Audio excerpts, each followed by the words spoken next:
For many companies around the world, the past 2 years living with the pandemic have been some of the hardest in memory. But for one company in Taiwan, the picture has never looked rosier. According to earnings data released on Thursday, semiconductor giant TSMC's net profit was a record $6 billion in the fourth quarter of 2021, which only accounts for October to December. Across the calendar year, TSMC's net revenue rose from $45.5 billion in 2020 to $56.8 billion in 2021, an increase of 24.9%. It was an excellent year. In US dollar terms, TSMC has grown 25%, which is the second consecutive year where we've seen that type of growth rates. It's far exceeding the wider chip industry. TSMC is the most advanced chip manufacturer in the world. In this industry, the smaller the chip, the more advanced the semiconductor. And currently, TSMC and Samsung are the only companies in the world that are capable of making 5nm chips. TSMC's wafer revenue is driven by these advanced technologies, which is a 7nm chip or lower. 23% of its revenue in the fourth quarter of 2021 came from 5nm chips and 27% from 7nm chips. 16nm chips made 13% and 20nm chips and above made the remaining 37%. That means TSMC is making the bulk of its money where they already have a near technological monopoly. But it's TSMC's plans for 2022 that are really making jaws drop.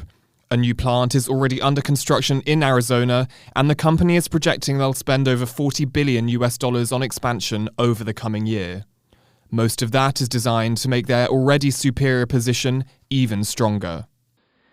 Out of the 40 to 44 billion capex for 2022, between 70 and 80% of the capital budget will be allocated for advanced process technologies, including 2nm, 3nm, 5nm, and 7nm. TSMC was founded in 1987 by entrepreneur and engineer Morris Chang. Its headquarters are in what's known as Taiwan's Silicon Valley, Hsinchu. The uniqueness of TSMC's business model is that it only manufactures chips, and analysts say that gives it the edge when it comes to technological breakthroughs. We know that the economics works in TSMC's favor. The bigger TSMC gets, the more powerful TSMC will be, and the harder for the competitors to catch up. So now TSMC is truly everyone's foundry. But it might not all be smooth sailing. The ongoing global chip shortage that has paralyzed production lines since 2020 has alerted governments around the world to the danger of their deficit when it comes to manufacturing their own chips.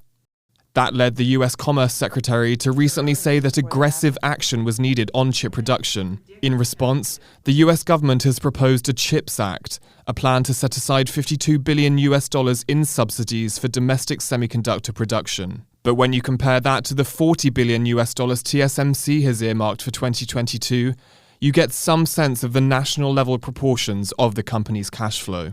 And that's a signal of the confidence they have in their business beyond 2022. When you're investing this year, it's typically for capacity that starts to come online next year. And so I think the broader takeaway is that the next 2 or 3 years are going to be exceptional. Uncertainty has been the operative word in the pandemic era, but for now at least, TSMC feels like a safe bet. Patrick Chen and James Chater for TaiwanPlus.